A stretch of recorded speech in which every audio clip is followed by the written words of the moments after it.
आज मु आपणक सह शेयर करी भेंडीर एमती गोटे रेसिपी जहाँ देखला आपण तो निश्चय बनैया इच्छा करेंगे।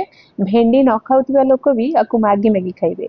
छुआठू बड़ समस्त को पसंद आसो। आज ए भेंडी दो पियाजा रुटी आ भात सबुथ जमीज। नमस्कार, टेस्ट ऑफ उत्कल रे आपण समस्त को अनेक अनेक स्वागत। आज ए भेंडी दो पियाजा बनैया भेंडी मसला बनैया एठी मु 300 रु 400 ग्राम रो भेंडी की भल भाव धोईकी टिके मीडियम साइज रो काटिकी रखी देछि। आपनक हिसाब रे आपण भेंडी कम अधिक करि परिबे। आ जदि टिके साइज बड़ छोट करिया पय चाहुचंती ताकू भी करि परिबे। एबे भेंडी की साइड कर दबा। एठी गोटे मीडियम साइज रो पियाज को मु एमिति टिके पीस करके काटि देछि। आ एठी हमकु गोटे टमाटर दरकार पड़िबो। एबे टिके आमे एठी अदा और रसुण बेसी अदा रसुण डोमिनेट करिवे तो चेष्टा करेंगे टिके अदा रसुण क्वांटिटी ये कम रखापी ना तो ये टिके कड़ा लगे। आउ गोटे मीडियम साइज पियाज को ये भल भाव में अति छोट छोट करके मुझे काटिक रखी। एबे आम गोटे मिक्सचर ग्राइंडर रे आमर रखिथिबा टमाटो को मुझे टिके काटिक दे दूची। आउ टिके अदा रसुण जोटा आम रखी ताकू एबे दे देकी बिना पानी रे गोटे पेस्ट बनैक रखिदबा कारण टमाटो तो एमती पानी बसे। एबे आम गोटे गैस उपर मु पैन बसईची एथिरे टिके सोरिष तेल दे दूची। सोरिष तेल बास्ना बहुत बढ़िया आसी थाए। एबे तेल ताती गला परे आमे काटिक रखिया भेंडी की देकी भेंडी की टिके 80 रु 90% भल भाव में फ्राए होला पर्यंत आमे याकू टिके भल भाव में फ्राए करनबा। टिके 80 रु 90% सिजिला पर्यंत याकू टिके फ्राए करनबा। देखंतु भेंडी तो बहुत जल्दी एमिति रे भी हेई जाय थाए। भेंडी हमर ऑलमोस्ट हेई आसलानी। याकू आमे बाहर करनबा। एबे एबे भेंडी बाहर कर सारा परे जो पैन में आमे भेंडी भाजीचे से अल्प टिके मु हाफ टेबल स्पून तेल दूची। तेल आमर ऑलरेडी सरी जाइए तेणु एथिरे तेल आपनकर रही जाउची तो सेइथिरे पियाज को एमती टिके फ्राई कर दियंतु। पियाज टिके कंचापन छाड़ला पर्यंत अल्प टिके खाली फ्राई करिवे। एबे आकु भी आमे बाहर कर दबा। हमर देखंतु पियाज ऑलमोस्ट हेई आसलानी।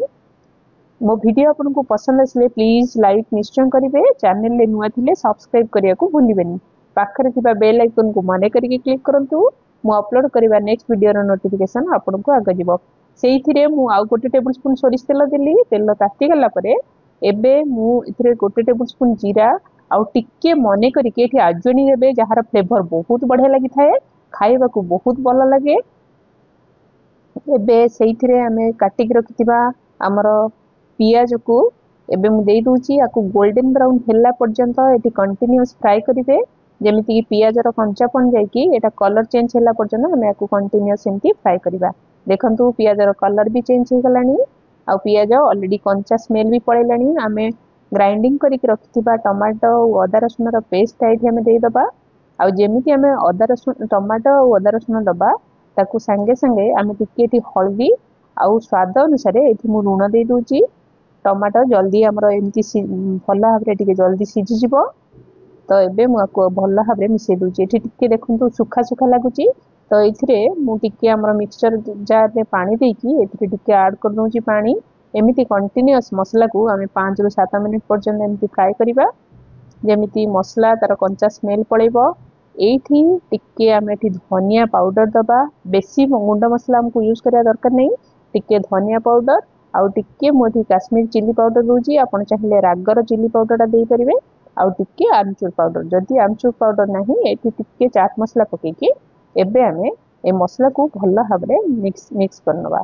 मसला भल भाव में टिके फ्राई हेला पर्यंत जदि आपनको एमती ड्राई ड्राई लागुची मझी मझी रे टिके टिके पानी देकी मसला को टिके कसी नबा। एबे मु टिके इथे पानी ऐड करूची।